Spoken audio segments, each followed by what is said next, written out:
দরুদ আর সালাম পড়ে আজকের তেলাওয়াত কিন্তু আয়াত গুরুত্বপূর্ণ দুইটা আয়াত পড়েছে সূরা হিজর থেকে 43-44 নম্বর আয়াত। আমার যতটুকু কোরআনের উপরে আয়াত আছে, আমি যতটুকু তাফসীরে আয়াতের উপরে দেখেছি, আমার তো মনে হচ্ছে এই যে গরমে 1-1.5 ঘন্টা না, এ কিয়ামত পর্যন্ত আয়াতের কথা বললেও কথা শেষ হবে না। এত কথা আল্লাহ লুকিয়ে রেখেছেন, শুধু টান দিয়ে বের করা লাগবে। আজকে আমরা চেষ্টা চালাবো তাফসীর আকারে আবিষ্কার করার ইনশাআল্লাহ। জবান খুলে কোরআন শোনার জন্য পড়েন। আউযু বিল্লাহি মিনাশ শাইতানির রাজিম। বিসমিল্লাহির রহমানির রহিম।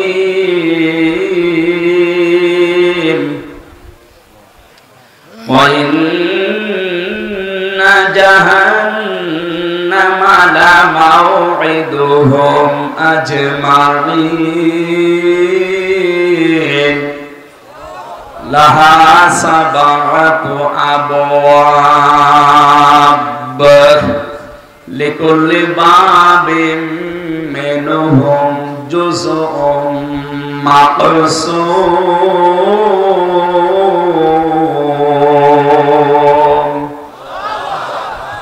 সাদাকাল্লাহুল আযীম। সূরা হিজর কোন সূরা? হিজর মানে পাহাড়ের পাথর। কিসের পাথর? পাহাড়ের পাথর নামে আল্লাহ সূরাটা নাযিল করলেন। 99টা আয়াত দিয়েছেন। এই সূরার সর্বশেষ আয়াত হচ্ছে আল্লাহ পাক বলেন, ইবাদত করতে থাকবা ওই সময় পর্যন্ত যতক্ষণ তোমার কাছে মরণ না আসে। তার মানে ইবাদত এটা শুধু 2-1 দিন 5 দিনের ব্যাপার না, মানুষের জীবনে ইবাদত চলবে ওই সময় পর্যন্ত যতক্ষণ পর্যন্ত মরণ না আসে। এখন ইবাদতটা কি? আমরা অনেকে এখানে ধারণা করে রেখে দিয়েছি। এই সূরার সর্বশেষ আয়াত কি? ওয়া'বুদ, তোমরা ইবাদত করো, রব্বাকা, তোমার রবের, হাত্তা, যতক্ষণ, ইয়াতিয়াকাল ইয়াকিন, তোমার কাছে মরণ না আসে। আমি আয়াতের তাফসীর পড়তে গিয়ে কাবীর ফখরুদ্দিন রাজি রহমাতুল্লাহ আলাইহির 5টা মন্তব্য পেয়েছি। আমি কি তাফসীর আকারে বলবো না কিচ্ছা বলবো? তাফসীরুল কোরআন মাহফিল আপনি লিখে দিয়েছি, এই জন্য আমি ওইদিকে যাচ্ছি। ধারণাটা পাল্টাতে হবে ইবাদতের। মানুষ মনেই করে ইবাদত মানে মসজিদে যতক্ষণ নামাজ পড়ি ওইটা ইবাদত, রমজান আসলে যতক্ষণ 11-12 ঘন্টা রোজা রাখি ওইটা ইবাদত, হজ করতে গিয়ে যে 4-5 দিন সময় লাগে ওইটা ইবাদত, যাকাত শুধু বছরে একবার যে কয় মিনিট দিয়েছি ওইটা ইবাদত। কে বলেছে আপনাকে? আল্লাহ পাক বলেন মরণ যতদিন না আসে ততদিন পর্যন্ত ইবাদত করবা তোমার রবের। তার মানে শব্দ থেকে বোঝা যায় ইবাদত শুধু মসজিদের এই 5 মিনিট 7 মিনিট 10 মিনিট না, রমজানের 11-12 ঘন্টা না, অবশ্যই ইবাদত করা লাগবে আজরাইল আসার আগ পর্যন্ত। এই হিসাবে আমি যে খাবার খাই এটাও ইবাদত। কথা বলেন না। কেউ যদি সকালবেলা উঠে নাস্তা করার সময় বলে বিসমিল্লাহির রহমানির রহিম, এই শব্দ বলার পরে মুখে খাবার দেয়, 8 মিনিট 10 মিনিট 15 মিনিট 20 মিনিট ধরে যদি রুটি খায়, খাবার খায়, পুরা খাবারটাই হয়ে যাবে ইবাদত। খাবার খাওয়ার পরে টয়লেটের প্রয়োজন দেখা দেয়, টয়লেটে প্রবেশ করার সময় যদি কেউ বাম পা দিয়ে প্রবেশ করে বলে আল্লাহুম্মা ইন্নী আউযু বিকা মিনাল খুবুসি ওয়াল খাবাইস, হে আল্লাহ আমি যত দুষ্ট জিন আছে সে নারী জিন হোক পুরুষ জিন হোক তাদের থেকে তোমার কাছে আশ্রয় চাই। এই শব্দটা বলার পরে যখন মানুষ টয়লেটে বসে তখন শয়তানের চোখের উপরে পর্দা পড়ে যায়। এখানে কত হাজার হাজার মুসলমান আছে এই শব্দটা বলে টয়লেটে বসবে এইটাও বলে না, ও জানেও না। শয়তান কিন্তু জান্নাত থেকে আদম হাওয়াকে বের করে দেবে, এটা তার টার্গেট ছিল না। প্রথমে ওর প্রথম টার্গেট ছিল আদম হাওয়াকে আমি কি করে উলঙ্গ অবস্থায় লজ্জা স্থান দেখব। এই শব্দটাকে নবীজি আমাদের শিখিয়েছেন, শয়তান যেন তোমাদের লজ্জা স্থান থেকে আনন্দ করতে না পারে।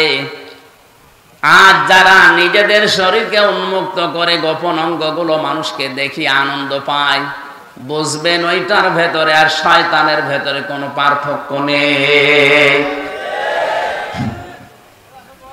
আমরা বাংলাদেশে একটা বিশ্বে একটা প্রাণী দেখি, কুকুর, 1-1.5 হাত লেজ, কথা বলে না কেন? অথচ লেজটা পুরো উল্টো করে দেখিয়ে মানুষকে বলে যা দেখবি দেখ। ও কিন্তু ঢেকে রাখলে রাখতে পারে, এই কথা বলছে না কেন? ও ঢেকে রাখলে রাখতে পারে, লজ্জাস্থান উন্মুক্ত করে মানুষকে দেখে আরো আনন্দ পাচ্ছে। আর যারা নিজেদের গোপন অঙ্গকে, যে সমস্ত বিষয়গুলো ঢেকে রাখা দরকার ছিল, এগুলো যারা জনগণকে দেখিয়ে উন্মুক্ত করে আরো আনন্দ উল্লাস করে, বুঝবেন এইটা আর কুকুর সমান।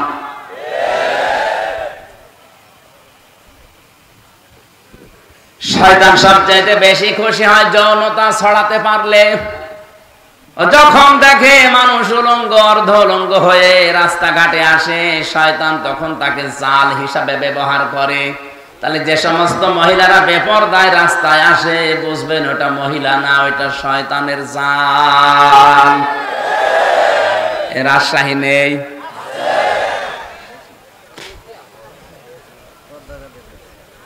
কোন মহিলাকে নবীজি দাজ্জুস বলেন নাই হাদিসে, আর দাজ্জুস লা ইয়াদখুলুল জান্নাহ, এটা মুযাক্কার শব্দ।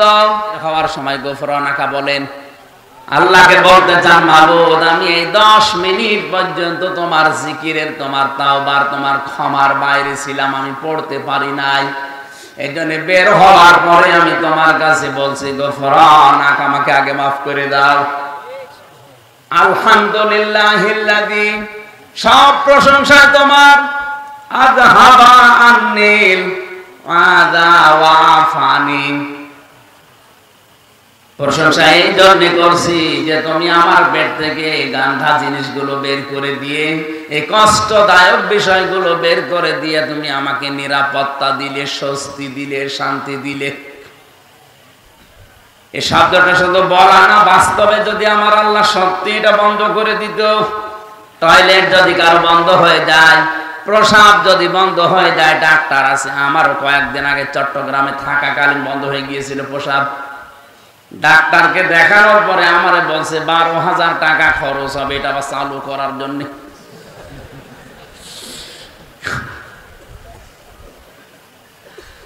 আল্লাহ পাক যদি আপনার বন্ধ করে দিত, শরীরের কত জার্মগুলো আল্লাহ পায়খানা প্রসাবের মাধ্যমে দিনে আল্লাহ বের করে দিচ্ছে। এই জন্য তো আপনি শুকরিয়া আদায় করলেন। এই যে যতক্ষণ থাকলেন, পুরা 8-10 মিনিট আপনার ইবাদত হিসাবে গণ্য হয়ে গেছে। বলেন সুবহানাল্লাহ। এবার আমার আসল কথা, এই খারাপ খেয়াল করেন, এই যে 7-8 মিনিট আমি যাই বললাম টয়লেট নিয়ে যাওয়া আসা, ইবাদতটা নিয়ে অনেকে কিন্তু আনন্দে আছে যে না অসুবিধা নেই, এটা ভালো কথাই বলছে। আরে ভাই, 8-10 মিনিট টয়লেটে থাকা যদি ইবাদত হয়, বিশ্বনবী যে 10 বছর কোরআন দিয়ে রাষ্ট্র চালালেন, এটা ইবাদত না? এটা শুনলে আপনার গায়ে জ্বালা করে। তাহলে আমি কি খালি টয়লেটের ওয়াজ করব? টয়লেটের আদব কায়দা, এই কথাগুলো শুনলে খুব ভালো লাগছে। হুজুর আরো বলেন 10 মিনিট ধরে। 10 মিনিটে যদি আপনি আনন্দ পান, 10 বছরে আপনার আনন্দ আরো বেশি পাওয়া দরকার। ওই আনন্দটা আমরা দুনিয়ার বিষয় মনে করে ছেড়ে দিয়েছি, এই জন্য আজ তামাম দুনিয়ার মুসলমানেরা জুলুমের শিকার। কথা কত দূর গেল আপনি মনে হয় টের পাননি? টের পেয়েছেন? সুতরাং ইবাদত শুধু টয়লেট না, ইবাদত শুধু প্রসাব পায়খানা না, ইবাদত এই পৃথিবীকে কোরআন দিয়ে চালানো ইবাদত। যতদিন আজরাইল না আসে, এই দায়িত্ব আমাকে পালন করতেই হবে, পালন করাই লাগবে। এই সূরার মূল কথা, শেষের কথা এইটা ছিল। আমি পড়েছি 43 আর 44 নাম্বার আয়াত। এর উপর প্রথম থেকে আল্লাহ আলোচনা করেছেন আদম আর হাওয়াকে নিয়ে, তাদেরকে বানানো, তাদেরকে সেজদা দেওয়া, তাদেরকে কিছু শেখানো, এই সমস্ত কথাগুলো ছিল। আল্লামা আদম আল আসমা কুল্লাহা সুম্মা আরাদাহুম, এই আয়াতের ব্যাখ্যায় আমরা অনেকেই মনে করি আদম এবং হাওয়াকে মহান আল্লাহ পাক শুধু নাম শিখিয়েছিলেন আদমকে, এ কচু, আলু, পটল, ঝিঙ্গা না, ওনাকে যত গুরুত্বপূর্ণ বিষয় দুনিয়াতে আছে সব ন্যায় এবং অন্যায়ের মৌলিক বিষয়গুলো একটা ক্লাসে আল্লাহ তাকে শিখিয়েছিলেন। আসমা এসএম এর বহু বছর। এর ভেতরে তাফসীরের ভেতরে আমি পেয়েছি পৃথিবীতে যত ন্যায় এবং অন্যায় এর মৌলিক বিষয়, যত বিবেক কাজ করে, সব ওই ক্লাসে আল্লাহ আদমকে শিখিয়েছিলেন। কারণ ক্লাস নিয়েছে সরাসরি কে? আর ছাত্রকে আদম নবী। জায়গা কোনটা? আপনি কি একটু চিন্তা করতে পারেন? যিনি ক্লাস নিচ্ছেন তিনি সরাসরি আল্লাহ, যিনি ক্লাস করছেন তিনি সাধারণ মানুষ না, তিনি নবী। আর যে জায়গায় ক্লাস হচ্ছে এটা রাজশাহী ভার্সিটি না, কোন জায়গা? এত বড় একটা গুরুত্বপূর্ণ ক্লাসে আলু, পটল, ঝিঙ্গা এইটা শেখাবে আপনার মনে হয়? ওগুলো তো এমনি শেখানো যায়। উনি শিখিয়েছিলেন এইটা মানব জীবনে ন্যায় কি অন্যায় কি এইগুলো আল্লাহ ওই ক্লাসে শিখিয়েছিলেন। এই জন্য বাবার পক্ষ থেকে আমরা ওইটা অটোমেটিক পেয়ে গেছি। ন্যায় কোনটা অন্যায় কোনটা এটা আমরা এমনিতেই জন্মগতভাবে বুঝি, কারণ ওই বাবার পক্ষ থেকে পেয়েছি। এই কথাগুলো প্রথম দিক থেকে রুকুর প্রথমে ছিল। আল্লাহ রাব্বুল আলামিন শেষ পর্যন্ত আদম আলাইহিস সালামকে জানিয়ে দিলেন, হে আদম, তোমাকে আমি পাঠিয়ে দিলাম তোমার স্ত্রী এবং ওই শয়তানকে সাথে দিয়ে, সাথে পাঠালাম আমার হেদায়াত, আমার পথ নির্দেশিকা। যদি মেনে আসতে পারো যেখান থেকে পাঠিয়ে দিলাম আবার এই জায়গায় ফিরিয়ে নিয়ে আসবো। আর যদি মেনে নিয়ে আসতে না পারো, ওয়া ইন্না জাহান্নামা লামাউইদুহুম আজমাইন, যারা মানবে না তাদেরকে ওই শয়তানের সাথে একত্রিত অবস্থায় জাহান্নামে পাঠাবো। কোন জায়গায়? বলেন বলেন। এবার আলোচনা শুরু করছে আয়াত থেকে। আল্লাহ রাব্বুল আলামিন যে হেদায়েত বাণী পাঠিয়েছেন যুগে যুগে, তার সর্বশেষ হেদায়েতের নাম হচ্ছে কোরআনে কারীম। হুদাল লিন্নাস, হাদা বায়ানুল লিন্নাস। এই কোরআনে কারীম থাকার পরও যারা আল্লাহর বিধানগুলো মেনে চলতে পারে না, ব্যর্থ হয়, ওই মানুষগুলোকে আল্লাহ শয়তানের সাথে জাহান্নামে একত্রিত করবে। এখানে আজমাইন বহু বচন দিয়েছেন। যে জাহান্নামে আল্লাহ প্রবেশ করাবেন ওই জাহান্নামের বর্ণনা এবার দিচ্ছেন। লাহা সাবাতু আবওয়াব, এই হার মারসা ওই জাহান্নামের দিকে, কারণ আয়াত শুরু হয়েছে জাহান্নাম দিয়ে। আল্লাহ বলেন এই জাহান্নামের দরজা 7টা। জাহান্নামের দরজা কয়টা? সারা জীবন আমরা এখানে অনেকেই পড়েছি জাহান্নাম 7টা, জান্নাত 8টা। কোন জায়গায় পেয়েছেন আপনি? এই যে জাকিরুল ভাই, কোনদিন পেয়েছেন যে জাহান্নাম 7টা, জান্নাত 8টা? পেয়েছেন? কোন জায়গায় পড়িয়েছেন? শুনেছেন? শুনে কোরআনে কারিমে সূরা হিজরের 44 নম্বর আয়াতে আল্লাহ দলিল দিচ্ছেন জাহান্নামে একটা, তার দরজা 7টা, জান্নাত একটা, দরজা 100টার উপরে।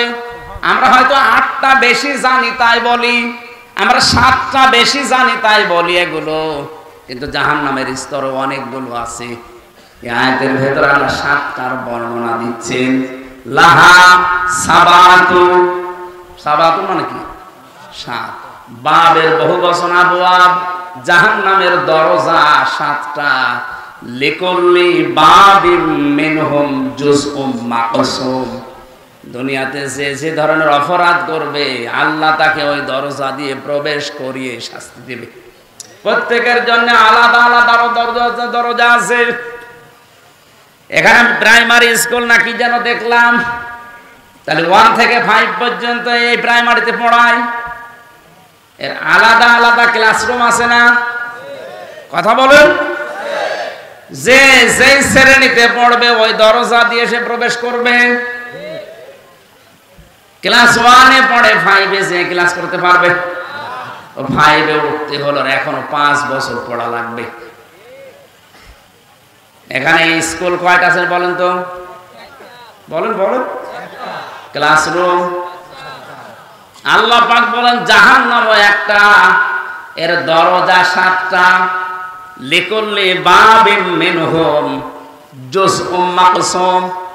দুনিয়াতে যে যে ধরনের অপরাধ করছেন তাকে আল্লাহ ওই দরজা দিয়ে প্রবেশ করিয়ে ওই রকম শাস্তি দেবে।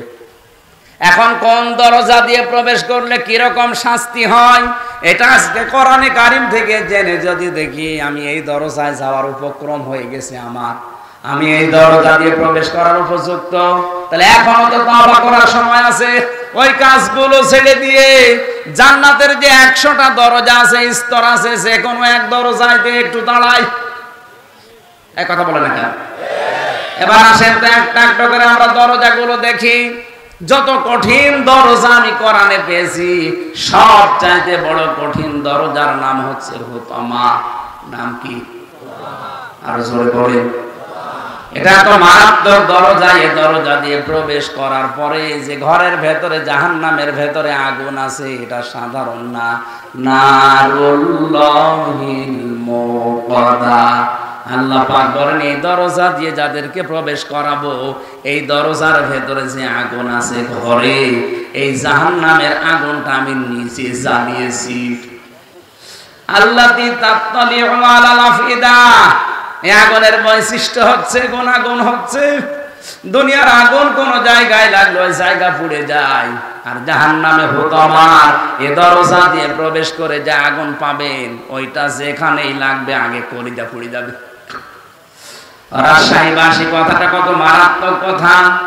শরীরে লাগলে শরীর পড়বে না, আগে কলিজা পড়বে।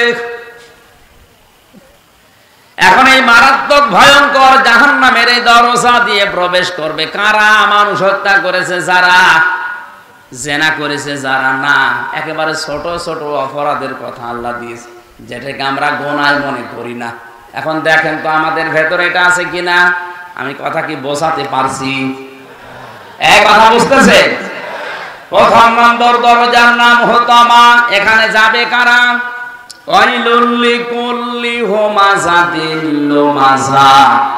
যারা সামনে পেছনে মানুষের নিন্দা করে, বদনাম করে।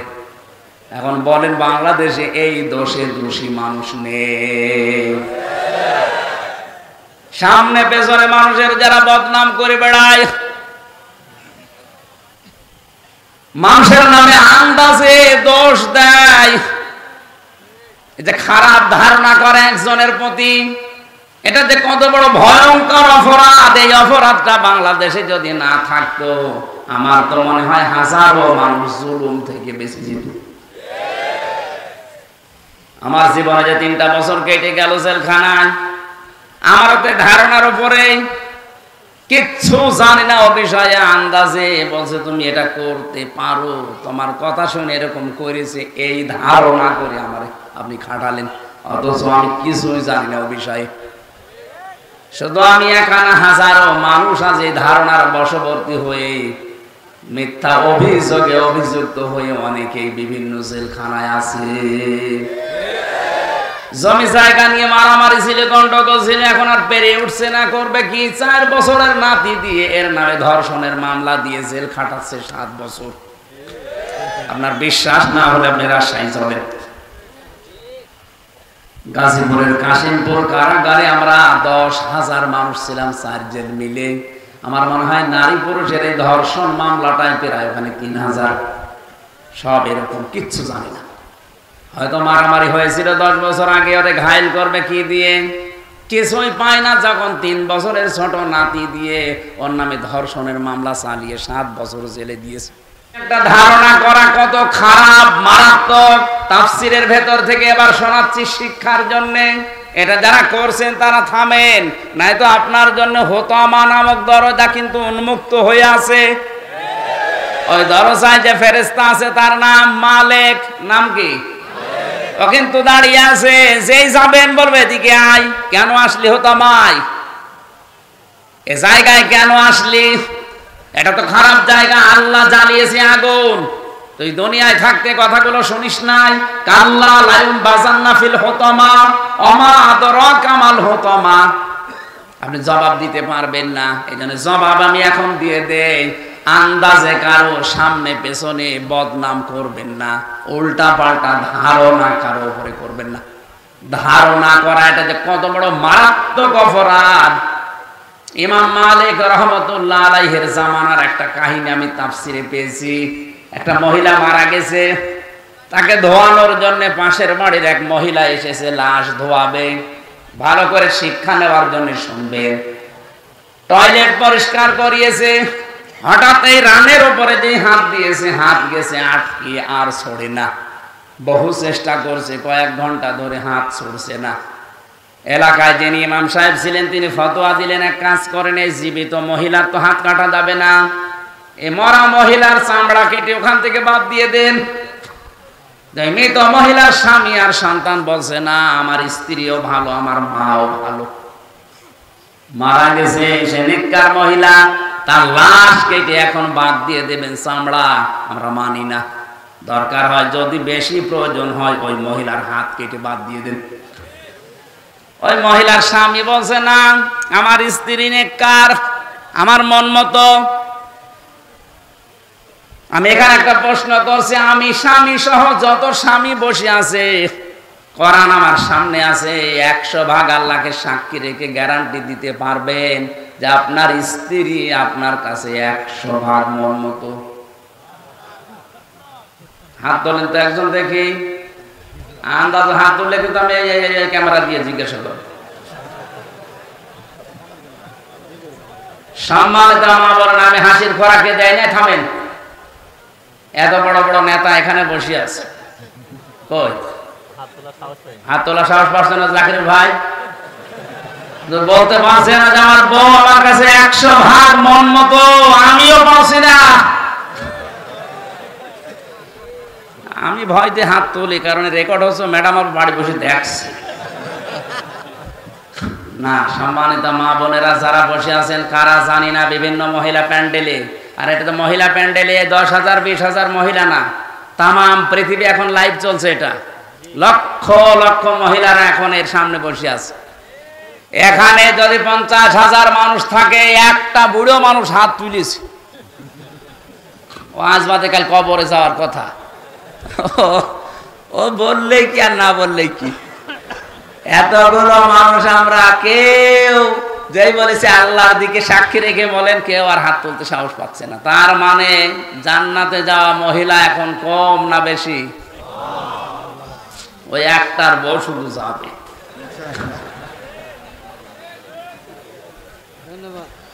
আলহামদুলিল্লাহ, যাক, বুড়ো মানুষ হলো ভালো। আপনার বউর জন্য আমরা দোয়া করব। আপনি হাসতেছেন, বলেন তো, একটা মানুষ বাদ দিয়ে কেউ সাহস পাইল না। এলাকা যখন বলেছে আমার বউ আমার মন মতো, আমি হাত কাটতে দেব না, আমি তো এসেছিলাম উপকার করার জন্য, আর এখন আমার এই বিপদে ফেল। তখন বলছে ঠিক আছে এভাবে থাকো, পোশাক পায়খানা তো প্রয়োজন হয়েছে এই মহিলার, কিন্তু হাত তো ছড়ে না, কি করবে? শেষে ওই দেশের প্রধান বিচারপতি ছিলেন ইমাম মালিক রহমতুল্লাহ আলাইহি, মদিনায় তিনি বাস করেন। ঘোড়ায় নিয়ে তাকে ঘোড়ায় চড়িয়ে নিয়ে আসা হচ্ছে। এই মহিলার কাছে পর্দা দিয়ে ঘিরে দিয়ে প্রশ্ন করছে ইমাম মালিক, আল্লাহর বান্দি কি কি হয়েছে সঠিকভাবে বলবা, মিথ্যা কথার আশ্রয় নিলে কিন্তু আমি ধরে ফেলবো। ঘোড়া থেকে প্রথম থেকে একটা একটা করে বলছে, আমি এই করেছিলাম, আমি তো আপন মনে এসে লাশ ধোয়ানোর জন্য প্রসাব পায়খানা পরিষ্কার করিয়ে শুধু রানের উপরে হাত দিয়েছি, আর হাতটা আটকিয়ে গেছে। ইমাম মালিক বলছে, না আমার একটা কথা কেমন যেন ছাড় ছাড় মনে হচ্ছে। আর একটা কথা এর ভেতরে আছে গোপন, সত্যি করে বলো কি? আমার কাছে কিন্তু কোরআন আর হাদিসের রাডার আছে, আমি ধরে ফেলবো। ধমক দেওয়ার পর মেয়েটা বলছে, ইমাম আমি যখন লাশ ধোয়াতে চাচ্ছিলাম, পোশাক পায়খানা পরিষ্কার করিয়ে যখন রানের উপরে হাত দিয়েছি, ওই সময় এই মহিলার প্রতি একটা খারাপ ধারণা নিক্ষেপ করেছিলাম। মনে মনে বলেছিলাম, কাউকে আমি শোনাইনি, মনে মনে আমি বলেছিলাম তুমি তো উপরে ফিটফাট, কিন্তু ভেতরে তোমার তো সদরঘাট। কারণ হচ্ছে এই তোমার বাড়িতে আমি একটা পুরুষ মানুষকে একদিন প্রবেশ করতে দেখেছিলাম, পরবর্তীতে জানতে পারলাম ওইটা আসলেই ওর আপন নিজের বড় ভাইয়ের ছেলে। বলেন তো ভাইয়ের ছেলে ওই মেয়েটার সম্পর্কে কি হয়? ফুফু। কি হয়? ফুফু বোঝেন? 14 জন মহিলার সাথে 14 জন পুরুষের সাথে একজন মহিলার দেখা করা যায় যাচ্ছে কয়জন? তার ভেতরে ভাইয়ের ছেলে নেই। এক কথা বুঝতেছেন? এই যে মহান পুরুষ, এই 14 জনের ভেতরে ভাইয়ের ছেলে, আপন ভাইয়ের ছেলে হলে যায় যাচ্ছে। অথচ এটা আমি না জেনে খারাপ মন্তব্যর উপরে নিক্ষেপ করেছিলাম। আল্লাহর নবী জানিয়েছেন মান সালিমাল মুসলিমুনা মিন লিসানিহি ওয়া ইয়াদিহি। আমি হাদিসটা প্রথমে পড়েছিলাম। আল্লাহর নবী জানিয়েছেন ওইটাই তো মুসলমান যার হাতের দ্বারা মুখের দ্বারা অন্য মুসলমানের নিরাপদ থাকে। তোমার হাতের দ্বারা, তোমার এই মুখের দ্বারা এমন একটা কিছু নিক্ষেপ করেছিলে যেটার দ্বারাই মহিলার উপর একটা কলঙ্কের দাগ পড়েছে তার চরিত্রে, অথচ ওই দোষ এই মহিলা করে নাই। যে পুরুষকে তুমি বের হতে চেয়ে দেখেছিলে ওটা তার আপন ভাইয়ের ছেলে, ওটা তার ফুফু হয়। কি হয়? বলেন বলেন। ফুফুর সাথে মায়ের সাথে কোনো খারাপ ধারণা করে মেনে নেওয়া যায়? আর এটা জায়েজ আছে?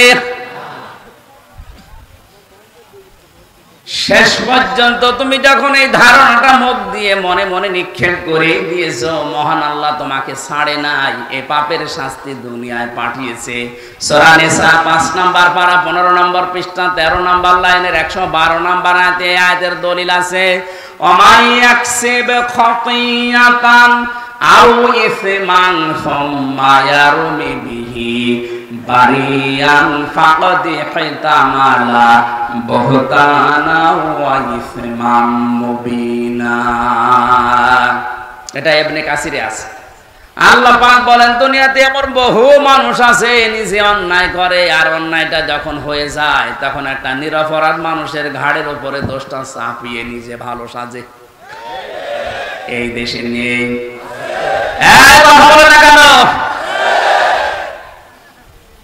নিজে অন্যায় কাজ করেন, নিজে ঘুষ খান, নিজে সুদ খান, আর একটা নিরপরাধ মানুষের উপরে দোষটা চাপিয়ে দিয়ে তার জীবনটা নষ্ট করে দেন। আল্লাহ বলেন ফাকাদ ইহতামালা বুহতানা ওয়া ইসমান মুবিনা। এরকম অপরাধ যারা করে তারা যেন প্রকাশ্য পাপের বোঝা বহন করে নিয়ে বেড়ায়। আজ হয়তো আমরা এটা দেখতে পাচ্ছি না, তাই যদি আদম নবীর শরীয়ত থাকতো তাহলে গুনাহগুলো আজ আমরা দেখতে পেতাম, আপনি রাস্তায় বের হতে পারতেন না। বাংলাদেশে বহু মামলা যারা দায়ের করে, এই মামলাগুলোর আয়ু যারা আছে, মামলাগুলোর বাতি যারা আছে, আমার তো মনে হয় হাজারো মানুষ ধরা খেত, রাস্তায় বের হতে পারতো না। তুমি যখন এই অন্যায়টা করে ফেলেছ, তোমার শাস্তি আছে কোরআনে কারিমে 2টা। والذين يرمون المحصنات ثم لم يأتوا بأربعة شهداء فاجلدوهم 80 ولا تقبلوا لهم شهادة আবাদা ইলা আখিরি আয়াত। সূরা নূরের 4 নম্বর আয়াতটা তিনি তেলাওয়াত করলেন। উপস্থিত স্বামী 2 জন আছে, ওর স্বামী আর মৃত মহিলার স্বামী, 2 জনকে বললেন আমি প্রধান বিচারপতি এই দেশের, কোরআনে কারিম দিয়ে রায় দিয়ে দিলাম, এই মহিলা যদি নিরপরাধ কোনো নেককার মহিলার উপরে জেনার তহমত, ধর্ষণের তহমত, ব্যভিচারের তহমত লাগায়, আর যদি 4 জন সাক্ষী জোগাড় করতে না পারে, তাহলে তার প্রথম শাস্তি 80টা বেত মারা। 2 নাম্বার, কোনোদিন তার সাক্ষী আর কবুল হবে না, আদালতে গ্রহণ করা হবে না। ওর যেহেতু সাক্ষী নেই তাহলে 80টা বেত মারা লাগবে এখন, আর জীবনে বেঁচে থাকতে ওর সাক্ষী আর আদালতে গ্রহণ হবে না। এই আয়াতটা যদি আজ বাংলাদেশের সংসদে 53 বছর আগে কায়েম থাকতো, এই কথা বলছেন? কত মানুষের সাক্ষী এমনি বাতিল হয়ে যেত। আমার মামলার চার্জশিট দিয়েছে, বিচার শুরু হবে। বলেন তো এই মামলায় কিছুই আমি জানি না, আনসার আর কি যেন নাম দিয়েছো, জীবনে ছাতা নামও শুনি নাই। এখন এই মামলায় যারা সাক্ষী দেবে, মামলার আয়ু যিনি আছেন অবশ্যই সাক্ষী তো আছে, নাই তো রিপোর্ট দিল কি করি। এই সাক্ষী যারা দেবে, কোরআন আমার সামনে, আল্লাহর কসম এই মামলায় যারা সাক্ষী দেবে, বলেন একটা কথা সত্য বলতে পারবে না, সব বানিয়ে মিথ্যা কথা বলা লাগবে। যারা কোন নিরপরাধ মানুষের উপরে কোন দোষ চাপিয়ে, ওটা যদি সত্যি সত্যি না হয়, প্রমাণ না হয়, তাহলে 2টা শাস্তি কোরআন তাদের দিয়েছে। 80টা বেত মারা লাগবে। 2 নম্বরে জীবনে আদালতে তার কোন সাক্ষী মরণ পর্যন্ত কবুল হবে না, গ্রহণ হবে না। জল্লাদকে ডাক দিয়ে বলে শুরু কর। 80টা বেত মারা শুরু হয়ে গেছে, 79টা পার হয়ে গেছে, কিন্তু হাত খোলে না। জল্লাদ ডাক দিয়ে বলে, ইমাম কোরআন দিয়ে তো রায় দিলেন, কিন্তু হাত তো খোলে না।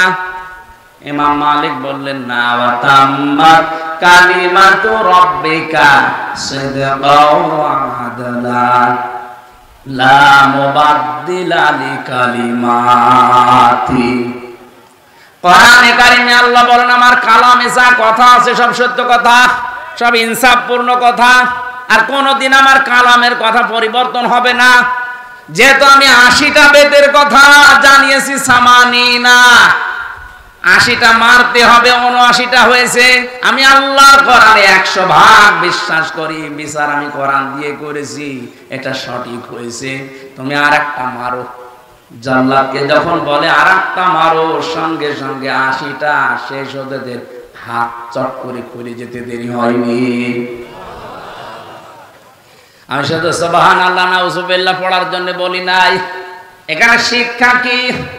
নিরপরাধ কোন মানুষের উপরে যে বিষয় সে জানে না, এরকম একটা তহমত যদি কেউ লাগিয়ে দেয়, ওটা যেন প্রকাশ্য পাপের বোঝা বহন করে নিয়ে বেড়ায়, এটা কিন্তু ওই মহিলাকে দিয়ে আল্লাহ দেখিয়েছেন। আমার মনে হয় এটা যদি আজ বাংলাদেশে আল্লাহ দেখাতো, কত মানুষ এমনিতে ওয়াজের আগে ভালো হয়ে যেত। এই জন্য জাহান্নামে হতমারে দরজা উন্মুক্ত তাদের জন্য, যারা সামনে পেছনে মানুষের গীবত করে, আন্দাজে দোষ চাপিয়ে দেয়, এর কথা ওর কাছে লাগায়, তালাতালি করে সম্পর্ক নষ্ট করে দেয়।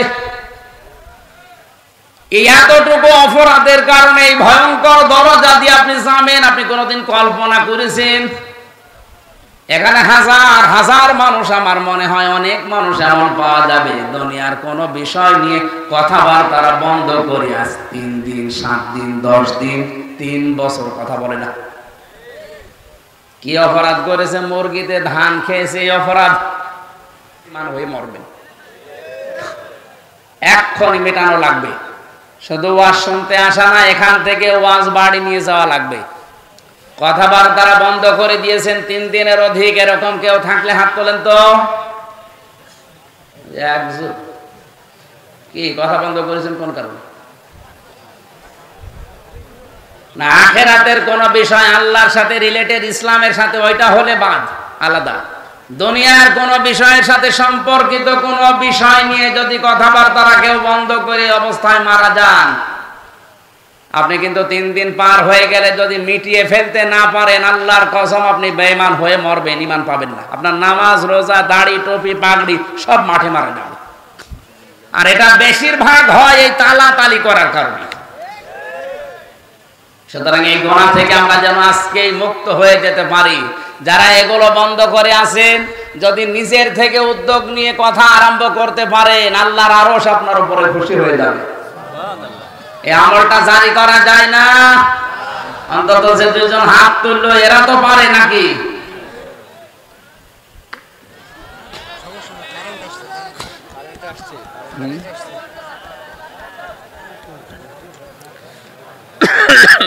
গরমে তো কথা বলা কঠিন হয়ে যাচ্ছে। এই তাড়াতাড়ি করেন। সুবহানাল্লাহ আলহামদুলিল্লাহ লা ইলাহা ইল্লাল্লাহ সুবহানাল্লাহ আলহামদুলিল্লাহ লা ইলাহা ইল্লাল্লাহ সুবহানাল্লাহ আলহামদুলিল্লাহ। এই লাইন দেন না কেন? তারপরে যে সুবহানাল্লাহ আলহামদুলিল্লাহ লা ইলাহা ইল্লাল্লাহ লা ইলাহা ইল্লাল্লাহ মুহাম্মাদুর রাসূলুল্লাহ। সমাজ ভাইরা, গরমে যে অবস্থা, আপনারা বসে আছেন, ধন্যবাদ আপনাদেরকে। এখন প্রায় রাত 12টা বেজে যাচ্ছে, তাহাজ্জুদের সময় হয়ে যাচ্ছে। আর 7টা যে বিষয় ছিল এর ভেতরে একটা একটা করে বলতে গেলে ফসল হয়ে যাবে। আমরা যতটুকু শুনেছি, এই গোনা থেকে অন্তত আমরা যেন আজকে নিজেকে মুক্ত রাখতে পারি। 2 নম্বর অপরাধ হচ্ছে আয়াতের পরে আল্লাযী জামা মালা ওয়া আদ্দাদা, যারা মাল সম্পদ জমা করে আর বারবার হিসাব করে। ইয়াহসাবু আন্না মালাহু আখলাদা, ও মনে করে চিরস্থায়ীভাবে আমার কাছে থাকবে। এই সমস্ত অপরাধী মানুষগুলো হোতমা নামক দরজা দিয়ে প্রবেশ করবে আল্লাহর চালানো আগুনের ভেতরে। আল্লাহ আমাদের হেফাজত করুন, আমিন। আমি পারিবারিক জীবনে দাম্পত্য কলহ এবং তার সমাধান নিয়ে জেলখানায় বসে 2টা বই লিখেছিলাম। বিশেষ করে যে এটা পুরুষের জন্য একটা, মহিলার জন্য একটা, পরিবারে কেন অশান্তি হয় এবং এটা মেটানোর 17টা পদ্ধতি আছে। এটা অ্যাপ্লাই করবেন আপনার মেয়েকে, আপনার বউকে, আপনার বোনকে, মাকে দিয়ে। এটা অবশ্যই নিয়ে যাবেন গাড়িতে বা স্টেজে আছে। এটা মোনাজাতের পরে নিয়ে ওদেরকে উপহার দেবেন, আমিন। আজকে কালকে আসর থেকে মাগরিব পর্যন্ত 7 প্রকার মানুষকে আল্লাহ ঘৃণা করেন। 27 প্রকার মানুষকে ঘৃণা করেন। আমি সামারাইজ করে 7 প্রকার বানিয়েছি কোরআন দিয়ে। এটা কালকে রাজশাহী বাগমারাতে বলা হবে। কোন জায়গায় জানো? বানিয়া নরদাস। ওখানে আসর থেকে মাগরিব পর্যন্ত আগামীকাল এই 27 প্রকার মানুষের ভেতরে 7 প্রকারের কথা বলবো। আল্লাহ তাদেরকে ঘৃণা করেন, ওই জায়গায় কথা হবে ইনশাআল্লাহ। রব্বানা যালামনা আনফুসানা ওয়া ইল্লাম তাগফির লানা ওয়া তারহামনা লানাকুনান্না মিনাল খাসিরিন। এই মোনাজাতটা বসে করেন, বসেন মোনাজাতের পরে। গরম তো আমি জানছি, বসেন, কষ্ট হচ্ছে আমি জানছি। মোনাজাতের পরে বইটা নিয়ে আপনার স্ত্রীকে আর স্ত্রীরা স্বামীকে দেবে। আমাদের প্রধান অতিথি এমপি সাহেব দোয়া চেয়েছেন, আমরা মোনাজাত করছি। বসেন ভাই, বসেন। রব্বানা লা বা'দা ইদ হাদাইতানা ওয়া হাব লানা মিন লাদুনকা রাহমাতান ইন্নাকা আনতাল ওয়াহ্হাব। রব্বুল আলামিন রাজশাহী জেলার বাগমারা থানার অন্তর্গত মাঝগ্রাম, দক্ষিণ মাঝগ্রাম এলাকাবাসী কর্তৃক আয়োজিত তাফসীরুল কোরআন মাহফিলে হাজার হাজার বান্দা বান্দি একত্রিত হয়ে আমরা চাতক পাখির মতো তোমার কোরআনে কারীম থেকে কথা শুনছিলাম। যতটুকু শুনেছি আমাদের প্র্যাকটিক্যাল লাইফে আমল করার তৌফিক দাও। এই সওয়াবগুলো নবীজির রওজায় পৌঁছিয়ে দাও। দুনিয়ার মাটির নিচে যারা ঘুমিয়ে আছে তাদেরকে ক্ষমা করে দাও। মাহফিলের সম্মানিত সভাপতি বিশিষ্ট আলেমে দ্বীন তোমার বান্দা মাওলানা মোসাম্মেল হককে কবুল করো। প্রধান অতিথি জনাব আবুল কালাম আজাদ সাহেবকে মঞ্জুর করে নাও। জনগণের যে বিশাল দায়িত্ব তার মাথার উপরে, 3.5 থেকে 4 লাখ মানুষের মাথার উপরে দায়িত্ব তার। এই মানুষগুলোর দায়িত্ব অমরের মতো পালন করার তৌফিক দাও। এত ধোলা উঠছে মানুষের, পানি দেন বলতে। আল্লাহ তাআলা ডাক্তার আব্দুল বারী যে খেদমতে আছে জনগণের ক্লিনিকের মাধ্যমে, এটা তার ইবাদত হিসেবে মঞ্জুর করে নাও। আমার জাকিরুল ইসলাম শান্ত ভাই সহ জনাব ওহিদুল ইসলাম সহ নাম না জানা যত মানুষ এখানে আমিন আমিন করছে, আমাদেরকে খালি হাতে ফেরত না দিয়ে হাতটা ভরে দাও। সম্মানিত মা বোনদেরকে তুমি ফাতেমার মতো, আয়েশার মতো বানাও। এ মাহফিল যাদের মাধ্যমে এসেছি, হাফেজ আব্দুর রশিদ সহ, আফতা মাহমুদ সহ নাম না জানা যত আলেম এখানে বসে আছে, আলেমদেরকে আলেম হিসাবে তুমি কবুল করো। আগামীতে এই মাহফিলটা কোরআনের জন্য বিশাল আকারে মঞ্জুর করে নাও। কখনকার মরণ আসে আমরা জানি না। একবার হলেও যেন তোমার এই কালামটা পড়তে পারি, লা ইলাহা ইল্লাল্লাহু মুহাম্মাদুর রাসূলুল্লাহ।